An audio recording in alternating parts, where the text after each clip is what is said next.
Thank you for your courtesy. I have a two-page speech for this afternoon. 3. Ito lang. At marami akong gustong sabihin o tanungin. Yung mga adik dito ba, patay na lahat?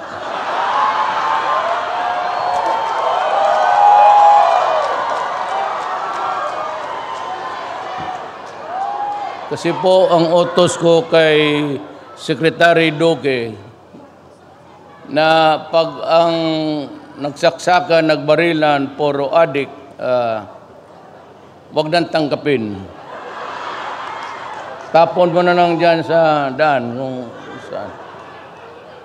You know, I am good as any other time to talk about it. It's not because I do not want to read the speech. I want to because it is the product of work, sweat ng mga trabahante ko. Ang problema, may mga urgent and immediate things that I want to convey to you. One is yung Dingbaksya. Simula yung nagkaroon ng gulo dito, maraming mga pamilya dito sa Pilipinas, hindi lang sa Malabon, na natakot ng mga itong vaccination at ayaw na. Wag ho kayong ano bang Tagalog nitong puto?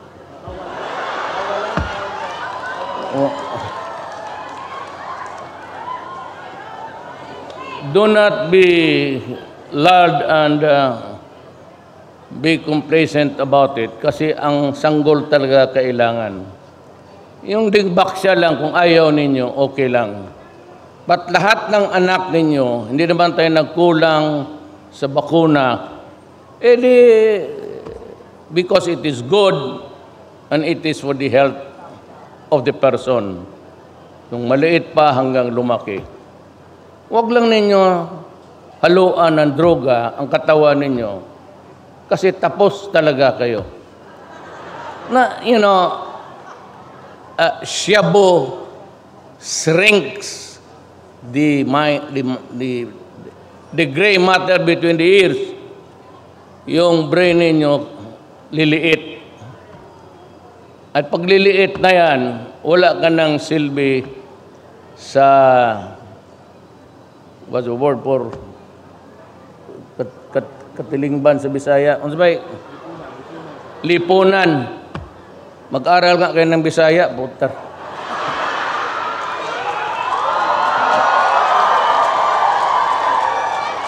Well, the thing is, I said, it is a danger dito sa Pilipinas ngayon. And sa karami-rami kong problema, ang dito nag-number one sa urban areas, hindi pa naman dumating yung mga terorismo, itong droga, napakalawak po. And I'm telling you that if we are not able to control it, it will destroy our society.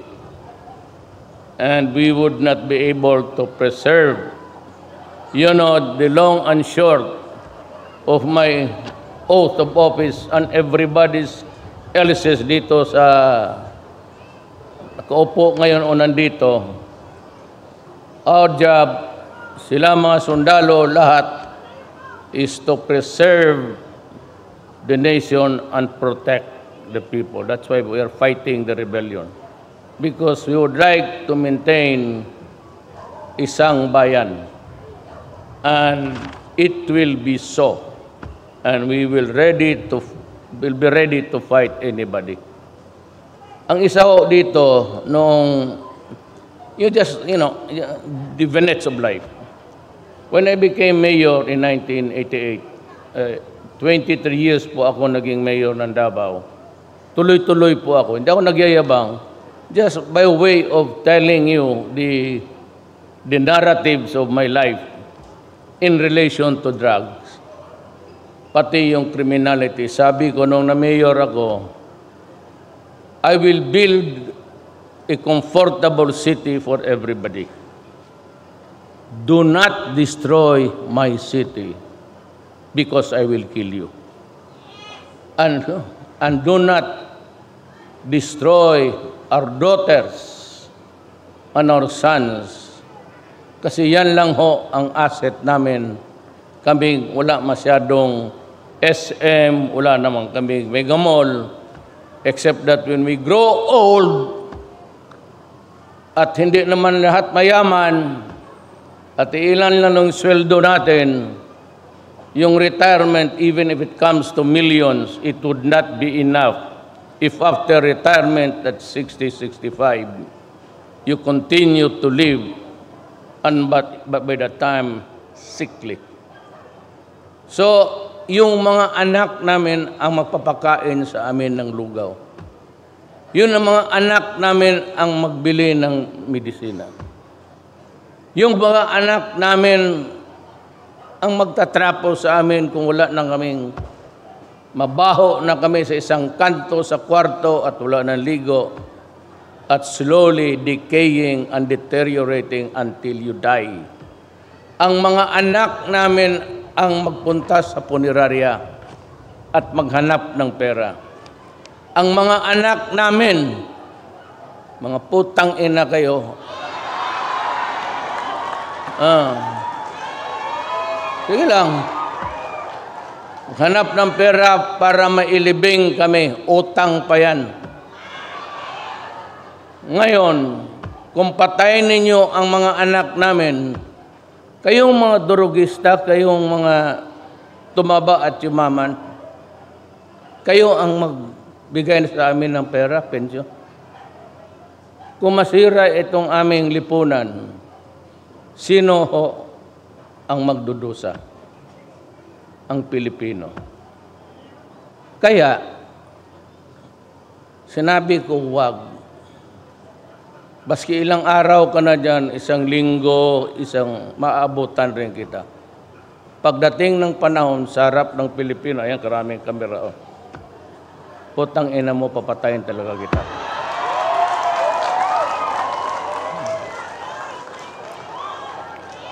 Let us be very clear on this.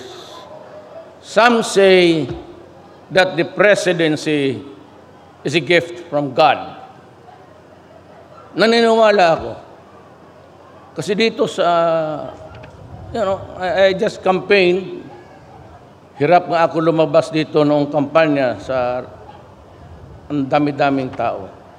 I don't know if it was just to see somebody who is a stranger of this place because I come from Mindanao o talagang enthusiastic kayo sa pagbabago. Ang pagbabago, iilan lang ho. Kasi even during the presidential debates, I had no time. Wala akong mga advertisements on the sides every time there was an intercession. Bullet lang ako. Ang unang sinabi ko, hintuin ko ang graft and corruption. Marami na akong napatanggal. Cabinet members, about 6 or 7. Marami na akong, sabi ko mag-resign ka na lang. I would not want to mention your name in public to spare your family. Kasi yung iba anak mga doktor na, mga abogado. Just go out silently. Just resign. Marami ako, may bago lang. Nabi ko sa kanya, umalis ka na lang. Do not try to explain. Do not try to justify your stay because alam mo na, yun ang usapan natin. So dyan ako hindi pwede. Corruption, pati yung droga at yung krimen. Krimen, it's really connected. At the end of the day, it's still poverty. Paghirap sa ano.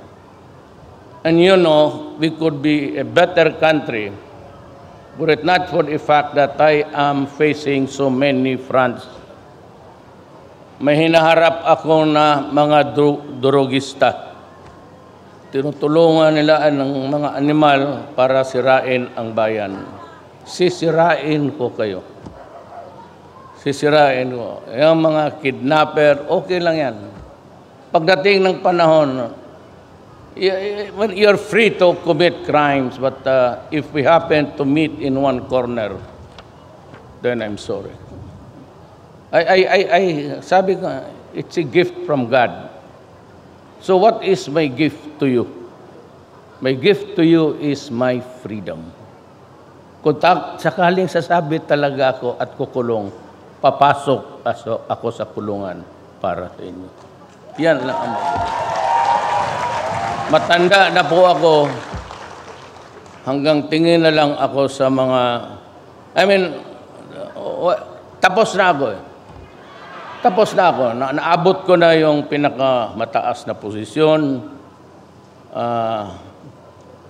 Na mahal ko yung magagandang babae sa mundong ito. Ma'am, bakit ayaw mong tumingin sa akin?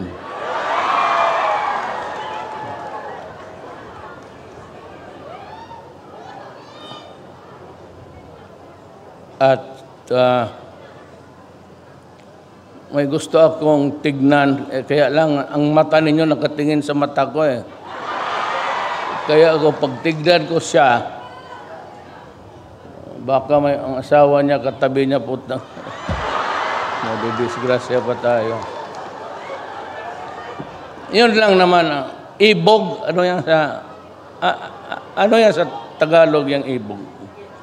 Hindi libog. Ibog.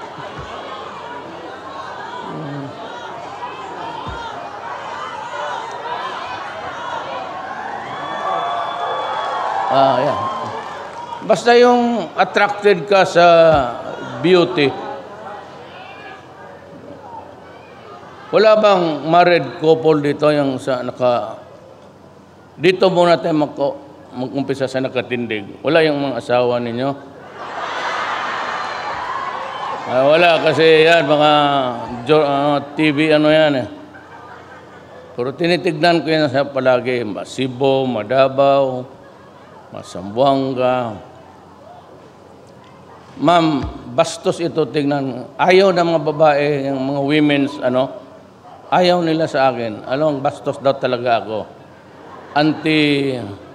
Pero naman ma'am, hindi naman siguro masama kung sabihin ko sa iyo na kung sakali lang, kung sakali mabiyuda ka, pwede mo akong isipin. Ang problema, kayong taga-riyan, lalo na yung mga adik-adik, nagpapalayo yan.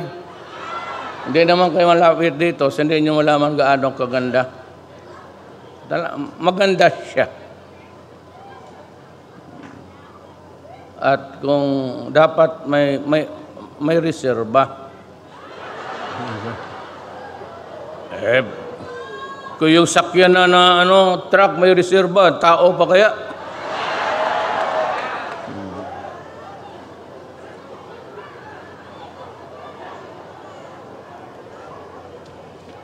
Your name is Attorney Atalia Leong, and you work in the office of the Solicitor General.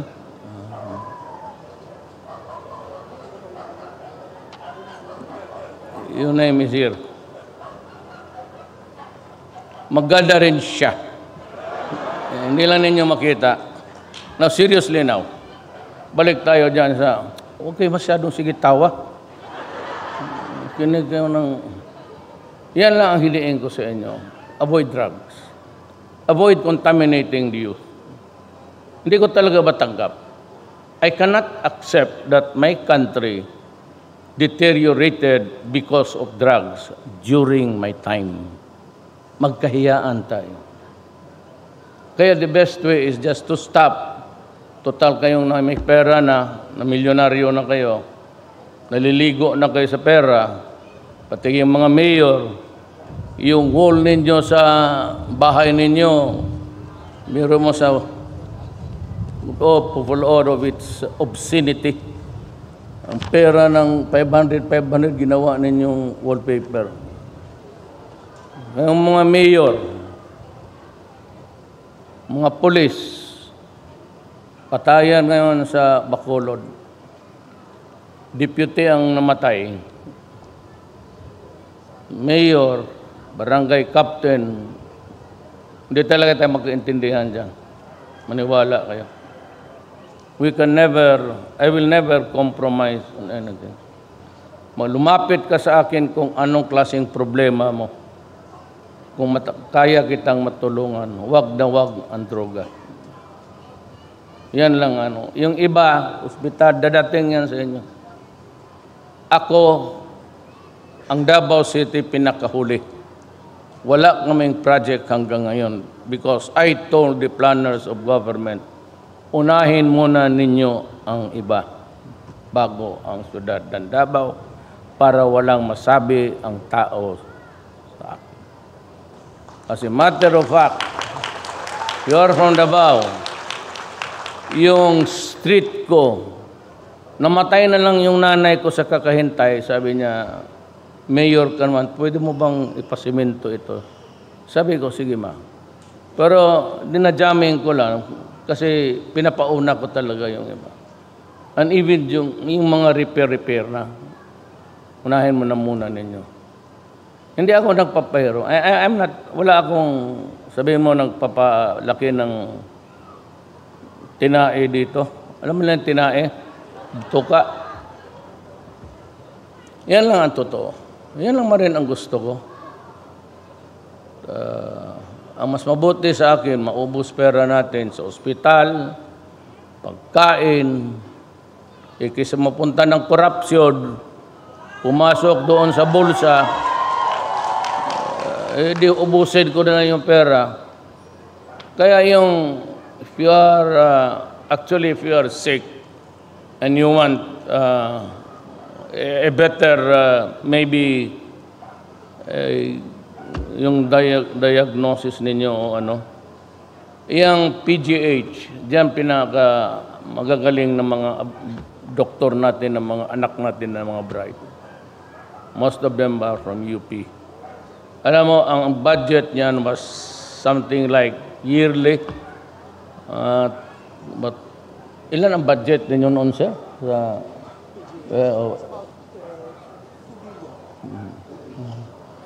2 billion ko lang pa rin.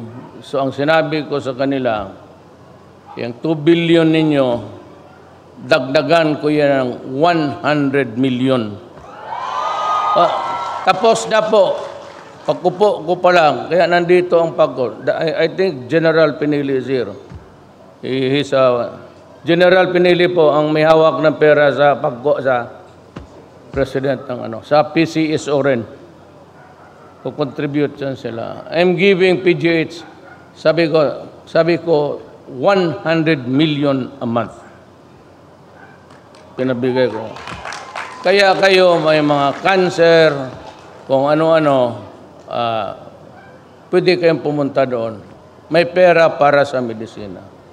Kayo mga sundalo, I'm giving Viluna 50 million a month. Ang AAP, 50 million a month. Kaya nung nagloko yung isang general ninyo, pinatalsik ko. Sabi ko, no, do not ever fuck with the money for the soldiers. Kasi nagpapakamatayan sa bayan natin, tapos ganunin ninyo. Wala kayong problema. Lahat prosthetics, it's all titanium. May priority kayo sa akin. Alam mo bakit? Alam mo bakit may priority sila? Alam mo bakit kung may dublado ang sweldo nila? Alam ninyo? O, sabihin ko sa inyo. Pag sinabi ko kasi sa kanilang pumunta kayo doon, magpakamatay kayo, pupunta yan sila doon, magpakamatay. Kaya gano'n. Kayo, mautusan ko kayo, mga adik. Ang pinapatay ninyo, yung mga tao, kasi magdanakaw kayo ng pera, kasi may bisyo kayo. And when the monkey rides on your back, unggoy sasakay na kumakatini ang katawan mo, you have to get some money. If you do not have the money, you steal, and then you rape and you kill. Yan ang hindi ko kagaya nung last week, yung 8-year-old na minuli. Pero patay na rin yung unggoy. Tapos na. Kung sinong gustong sumunod, okay lang. Sige, man-rape kayo dyan. Wala na mapipigil sa inyo. Pero pagkatapos, hindi pa ako magbigay sa ng libing. Doon sa pasuno ko San Lazaro. Sabi ko, hindi ko kaya. Not during my time. Kasi ang trabaho ko no before I became a mayor, gangster po ako sa amin. O, mag-gangsteran tayo nito, bahala kayo. Nasa inyo yan. So, in fairness, maybe baka, sino ba sumulat nito? Ikaw? Ito may dalawang tisay dito. Kayo? Basahin ko na lang. Hindi para sa kanila, pa sa kagandahan ninyo. It is my pleasure to be with you today as we lay the groundwork for a project that will soon serve not only the people of Malabon, but also patients coming from adjoining areas such as Kamanava and Bulacan. I reiterate this administration's resolute commitment to enhance and strengthen the operational capabilities of government hospitals to cope with the healthcare and medical needs of the Filipinos, especially the poor and the marginalized. By the way, Rick, binulong sa akin ni Secretary Duga, hinahabol nila yung universal healthcare. Sabi niya, kaya man daw. So, universal healthcare, wala nang bayad lahat. Pati yung, pero wag isali ang Sabo, ha? Hindi talaga ako gagastos. Putang ina mo. Maghanap ka ng pera mo. Huwag yung buwis ng tao. The expansion of this facility from a 10-bed capacity San Lazaro Ruiz Women's Hospital to a 200-bed capacity General Hospital is truly a promising development. 200 bed. Anong ginagawa ninyo? Bakit kailangan kayo ng 200? Anong ginagawa ninyo? Bakit rumami kayo dito? 200 bed. Anong klaseng trabaho to? Siguro wala kayong hinto.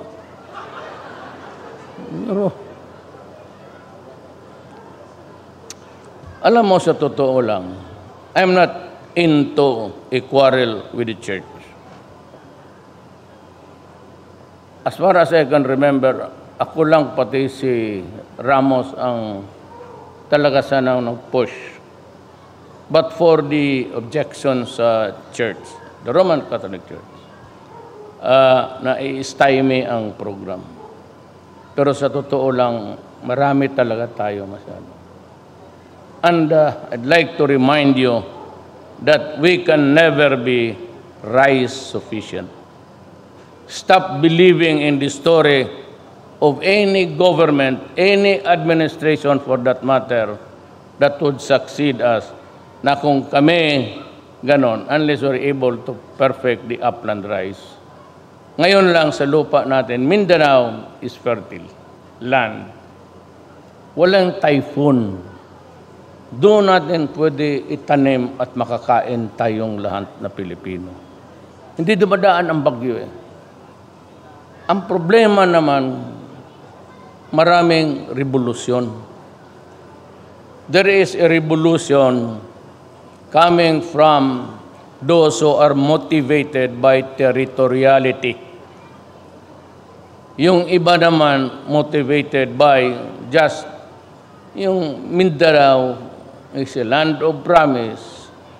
At saka ang totoo naman talaga, Islam was ahead in Mindanao by almost 70 years. Kayong lahat ng Kristiyanos noon, lahat ng pumunta doon, hindi yan sila native ng Mindanao. If your religion is Roman Catholic or Christianity, Protestant, Jehovah's Witness, hindi tayo taga roon. Ang mga minuno natin pumunta matagal na. Ang unang mga tao doon, yung mga Muslim, ang tribo nila, ng Maranao, Maguindanao, Iranon, Tausog, yan sila. Sila yung nauna, yun ang mga tawag tribo nila. Dito naman sa Visayas, ang tribo dyan is itong mga Ilonggo. Hiligaynon, yung mga Cebuano, it's actually, Cebu is just a recent name. Sugbo yan. So ang tribe namin, ng tatay ko, Sugboanon. That is the tribe of the Cebuano. Then you have the Bulanons and the Warais. Sama, those are original names. Itong Cebu ang nagbago. Tawag kasi nila yung Cebu, but it's actually Sugbo. Sugboanon. Many years ago, pumunta ang Espanyol at we were subjugated for almost 300 plus years. Then dumating yung Amerikano at they went to Mindanao. Ang Espanyol wala mismo. The farthest that they could get was yung itong Del Pilar na sa Zamboanga. Yun ang fort nila. But it was to stop the inroads of the Islam missionaries coming in. But they were never really successful. So, ang Amerikano subdivided Mindanao to yung mga homestead, mga cadastral lands, yun yan. But ang problema, ang mga plantation na malaki, 1,000 hectares, 1,000, itong kay Wallstrom, yung kay Kuwangko ngayon, is 1,006 hectares. They were distributed to the few Espanyol, pati mga Amerikano. Espanyol who stayed behind, ang tawag sa Insulares, who never went back to Spain. Tapos yung mga Amerikano. So, the Muslims, ayaw nila magtrabaho sa mga Kristiyanos. So, go to Mindanao because it is the land of promise. Ang nagbabaan, proximity-wise, Cebu, Bohol, Leyte, Waray, Samal, Ilonggo. Ilonggo came late, so they occupied what is now North Cotabato, the Jangas, and yung mga Maguindanao, dinilate ulit. Diyan nagalit ang mga Moro. Kaya yan.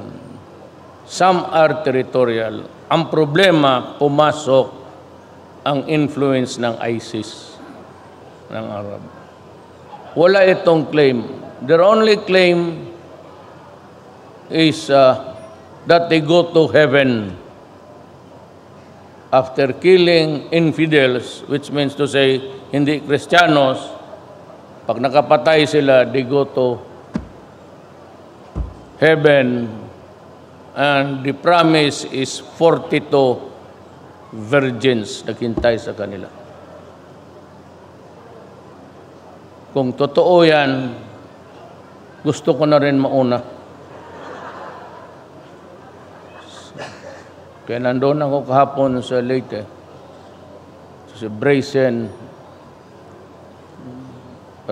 Pero nangyari mo rin yan sa Davao, everywhere in Mindanao. Yung simbahan. At sige lang. There's always a room for understanding and forgiveness perhaps. Pero there will always be a time of ako basta it did not come from me. I never fired the first shot. But ito lang ang mensahe ko sa lahat ng Pilipino. Do not ever think that you have a monopoly of evil in this planet. Hindi mo solo yung kababuyan, pati yung hindi mo talaga solo yan.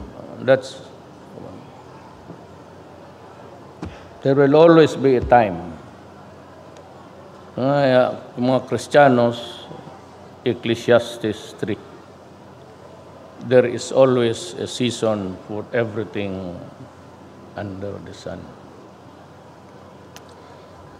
The valuable efforts of the people behind this initiative usually go a long way because thousands of Filipinos who are sick will benefit from it, particularly those who have less or no capacity to afford their medical expenses.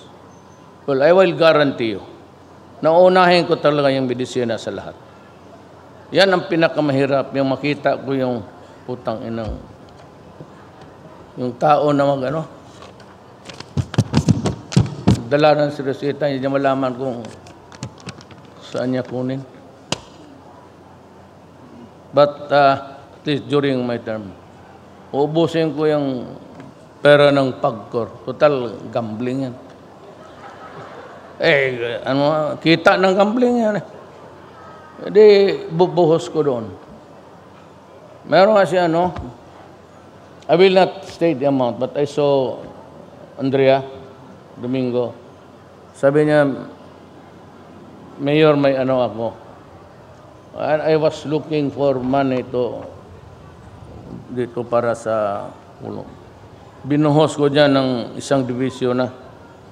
So, but unahin ko na lang yung sir. You will get the money for medicines. Meron siyang kinote sa akin na amount. Sabi ko sa kanya, ma'am, I think I'll buy the medicines first. I trust that our doctors and allied medical professionals will also be our steadfast partners in this mission by remaining true to their Hippocratic oath. I also enjoin all health workers to observe the code of conduct and patients' rights to the best of your ability. May you continue to provide accurate, responsive, and compassionate medical care for our people. I invite our local leaders as well to join hands with the national government in ensuring timely delivery of health services to the poor. Poor talaga yan. Kasi 98% poor tayo. Ang 2% na yan, bilyon-bilyon, nasa kamay ng iilang tao lang sa Pilipinas. Gusto ko sana, kaya hindi lang pwede. Ano ibig ko sabihin? Revolusyon. Kaya ninyo? O takot kayo? Takot kayo o kaya ninyo?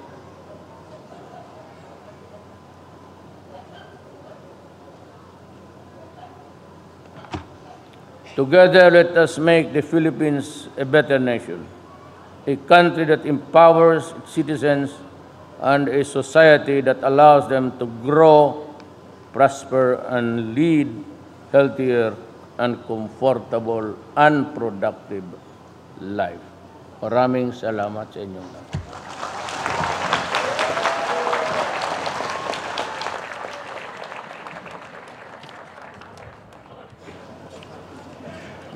Mopo kayo.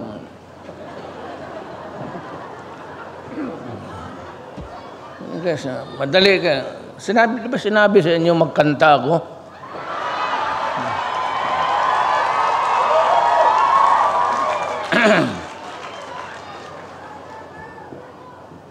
Niwala pala kayo. Istorya mo lang yan. Hindi, wala akong pangako. Ang sinabi ko lang, nakalimutan ko, nandito si Mayor, Congressman, ang inyo, Secretary Doke, si General Bautista.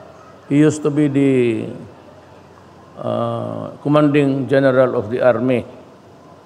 Alam mo ho, sa kabinete ngayon, isang yung kaharap namin lahat, puro military yan.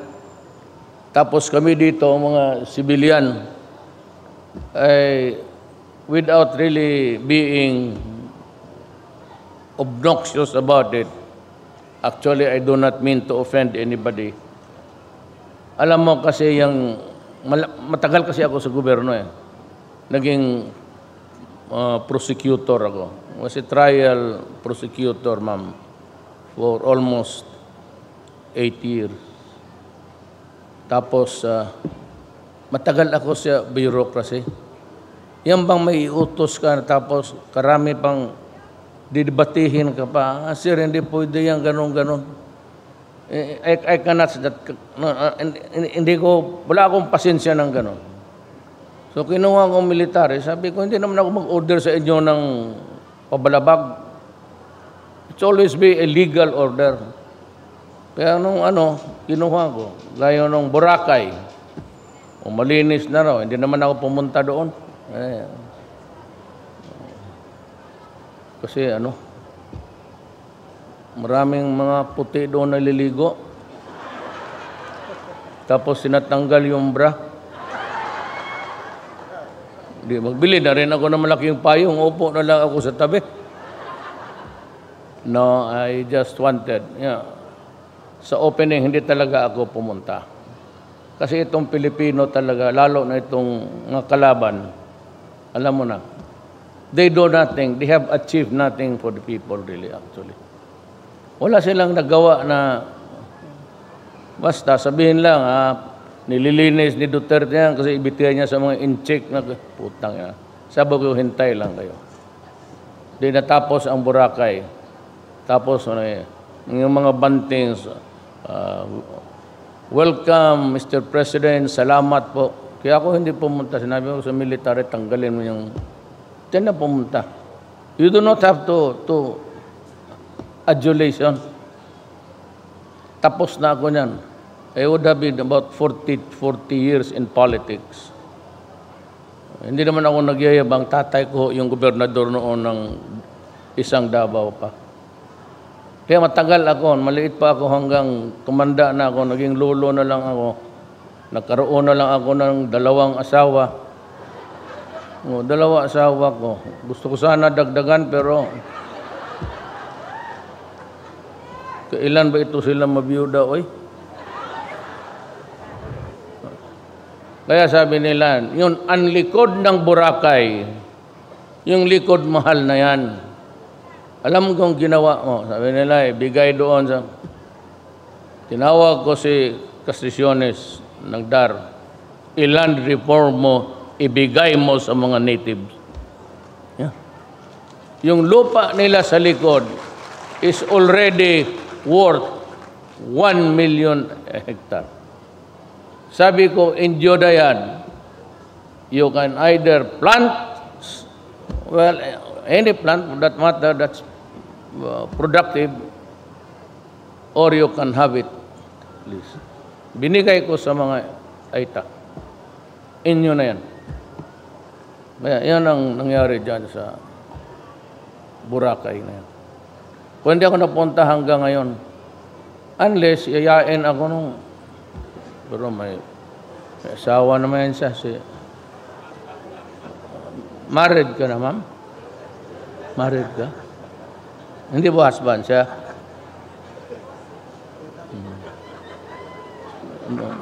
Dito ka sana tumabi sa akin.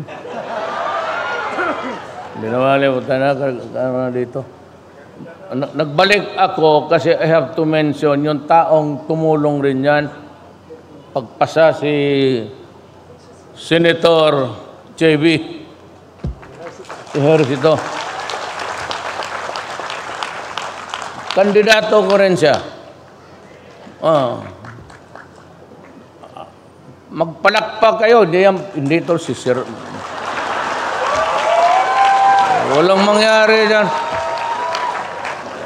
Papel pa yan Maya na nung isnab ninyo kung nagtayo na yung mga poste dyan. Pero ngayon, palakpak pa tayo ganon. Salamat, JB. Tapos, well, of course, si Ricky. Siya rin yung nagdala ng laro sa...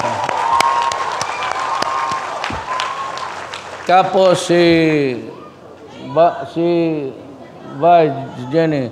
Sige, bulong sa akin. Sige, bulong. Sabi ko, sige. Yan, resulta ng bulong yan.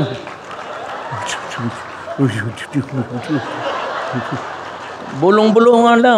Tayo na, hospital na. Ma'am, I'm sorry. Doktora Neri.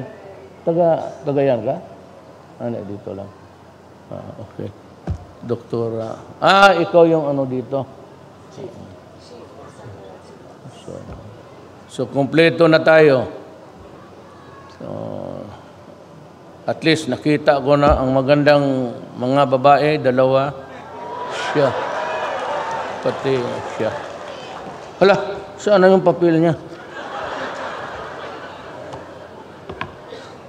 Nawala.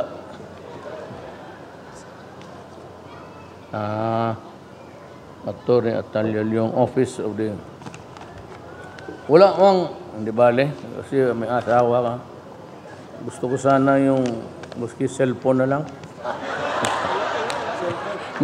Mambiro lang yan, sabihin mo sa asawa mo. Ay, ang media, nasanay na yan sila sa akin. So, I'm very happy to share this moment with you. Ang siyala, na matuloy ito. God willing, ang siyala is God willing. 2 years daw ang timeline yan. So I hope that it would serve you. At least the next generation will find a better place in Malabon. Maraming salamat po.